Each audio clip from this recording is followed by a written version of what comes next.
Bismillahirrahmanirrahim. Assalamualaikum warahmatullahi wabarakatuh. Berjumpa lagi dengan saya Devi Asik Rahayu di channel ini. Jadi di video kali ini saya akan berbagi sebuah informasi penting khususnya buat rekan-rekan guru sekaligus menjawab kegalauan tentang formasi sekolah induk yang hilang di akun guru P3K.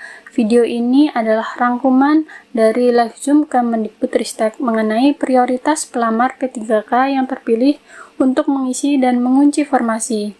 Nah teman-teman, ternyata dalam satu sekolah induk, misalkan ada 3 guru honorer, ternyata ada semacam prioritas. Semacam prioritas yang melamar P3K yang terpilih untuk mengisi dan mengunci formasi. Dari sinilah formasi yang hilang akhirnya terjawab sesuai jawaban resmi dari pihak Kemendikbudristek. Oke, tanpa berbasa-basi lagi, kita langsung ke videonya. Yang pertama, kita harus ketahui dari hasil live Zoom Kemendikbudristek, di sini ada beberapa rangkuman yang mungkin teman-teman belum ketahui. Yang pertama, apakah jika saat ini memilih formasi yang kurang pas atau instansi yang kurang pas, apakah setelah lulus dapat disesuaikan kembali dan melalui mekanisme apa? Ternyata langsung dijawab oleh pihak Kemendikbudristek. Jawabannya adalah tidak bisa. Jadi teman-teman yang memilih formasi kurang pas atau instansi kurang pas dan setelah lulus tidak bisa diperbaiki. Seperti itu ya teman-teman. Kedua, banyak pelamar belum bisa mendaftar di sekolahnya sendiri. Kemudian, bagaimana caranya guru SMP yang akan memilih SMA karena di formasi tidak ada jurusannya? Jawaban resmi dari Kemendikbudristek adalah pelamar bisa mendaftar formasi pada jenjang yang ingin dituju di tahap 3. Itu adalah lintas wilayah, karena SMA berada di wilayahnya kewenangan provinsi. Jadi ada beberapa rekan guru yang bertanya, misalkan guru SMP ingin melamar ke SMA, berarti lintas provinsi, karena kalau guru SMP di bawah kewenangan pemerintah kabupaten atau kota, sedangkan SMA itu di bawah kewenangan pemerintah tingkat provinsi. Jadi secara otomatis teman-teman yang ingin melamar formasi pada jenjang SMP ke SMA itu sebenarnya harus di tahap 3 karena SMA di wilayah kewenangannya provinsi. Jadi sudah terjawab ya teman-teman. Berarti jika dari SMP ke SMA lintas wilayah dan di tahap 3.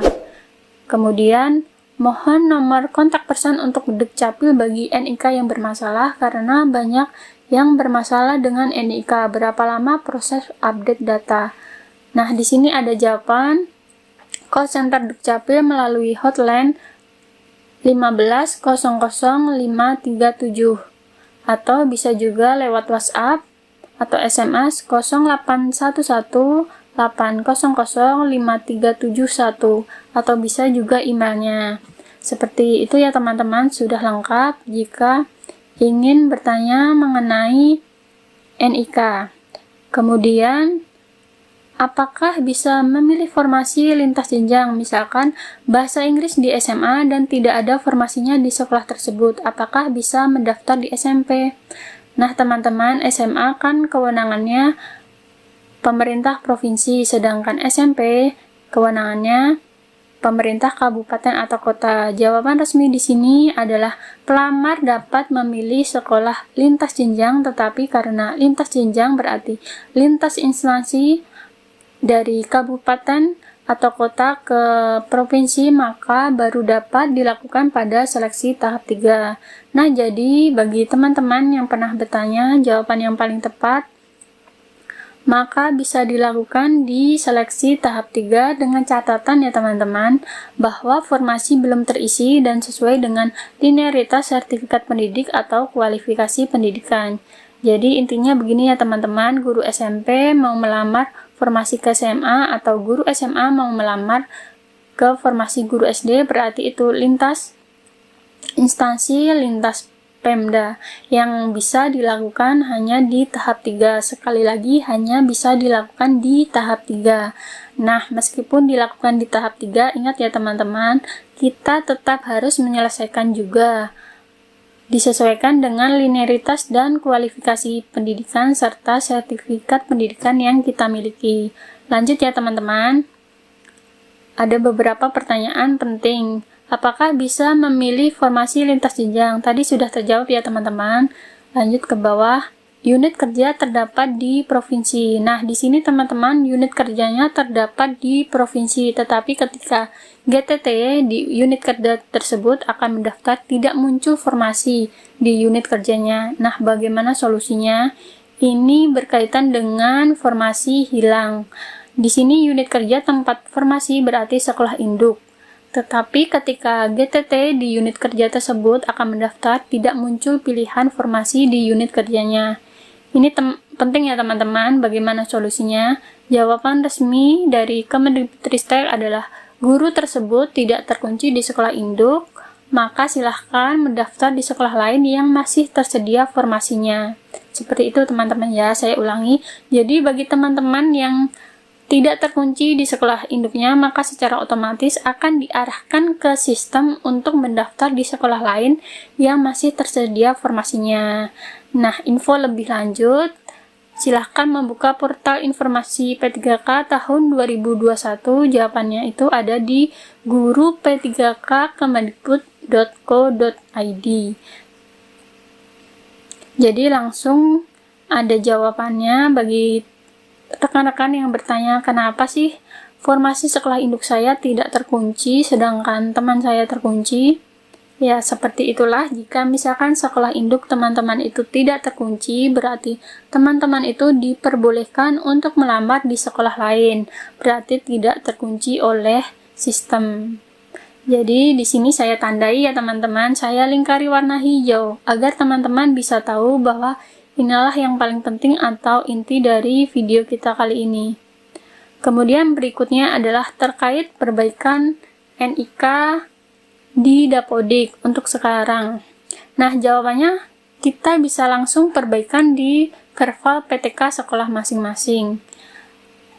Lalu cek info GTK masing-masing guru yang mengajukan perbaikan. Kemudian di menu update NIK pada info GTK bisa kita klik, kemudian bisa terupdate. Nah, seperti itu ya teman-teman cara perbaikan NIK di Dapodik. Sekarang sudah ada versi terbaru untuk memperbaiki NIK di Dapodik.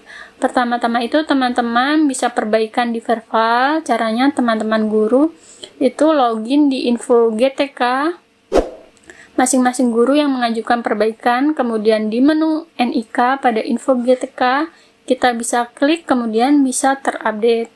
Oke, kita lanjut ke informasi berikutnya. Nah, disinilah kunci yang menjadi salah satu pertanyaan teman-teman selama ini, yakni mau menanyakan apakah kuota masing-masing formasi di unit penempatannya dibatasi jumlah pelamarnya, karena kami menerima laporan guru yang mengajar di SD tersebut tidak bisa melamar karena formasinya tidak ditemukan lagi. Nah, di sini diberikan waktu sampai hari Kamis untuk melihat kembali formasinya. Jika masih tidak tersedia, maka lamarlah formasi yang tersedia. Jadi memang ada waktu, siapa tahu informasi ini masih bisa muncul, maka teman-teman bisa melihat kembali formasinya. Namun jika masih tidak tersedia, maka lamaran disesuaikan dengan formasi tersedia yang diberikan oleh sistem. Insya Allah aman ya teman-teman, seperti itu. Oke, kita lanjut lagi. Nah, di sini yang terakhir yang paling penting, kira-kira apa sih yang menjadi prioritas pelamar yang terpilih untuk mengisi dan mengunci formasi? Nah, jadi ada 3 sehingga guru honorer yang bisa mengunci formasi. Jadi ada guru yang bisa mengunci formasi dan ada yang tidak mengunci formasi. Pada saat ini, sekarang ini, ada prioritasnya ya teman-teman, dan ini menjadi inti video kita pada kali ini. Ternyata ada prioritas pelamar yang terpilih untuk mengisi dan mengunci formasi berdasarkan pada ada 3. Yang pertama, kepemilikan sertifikat pendidik yang linear. Jadi lebih unggul yang memiliki sertifikat pendidik yang linear. Yang kedua, jumlah jam mengajar. Guru dengan jumlah jam mengajar lebih banyak diprioritaskan, berarti itu terdeteksi di Dapodik. Guru yang mengajar 24 jam dengan guru yang mengajar 6 jam sama-sama linear, sama-sama punya formasi. Yang satu 24 jam di Dapodik, sedangkan yang satu cuma 6 jam, maka kemungkinan besar Yang akan terkunci di sekolah induk itu adalah yang 24 jam, seperti itu. Sedangkan yang 6 jam itu yang tidak terkunci bisa mendaftar di sekolah lain. Kemudian berikutnya adalah faktor ketiga yang menentukan prioritas. Misalkan formasi di salah satu sekolah induk punya 2 guru. Ternyata satu terkunci dan satu tidak. Kemungkinan besar itu adalah faktor usia teman-teman ya. Yang satunya berusia 40 tahun misalnya, sedangkan guru honorer yang kedua berusia 29 tahun. Maka yang diprioritaskan untuk mengunci formasi di sekolah induk itu adalah yang berusia jauh lebih tua. Seperti itu, jadi memang ada 3 faktor resmi dari Kemendikbudristek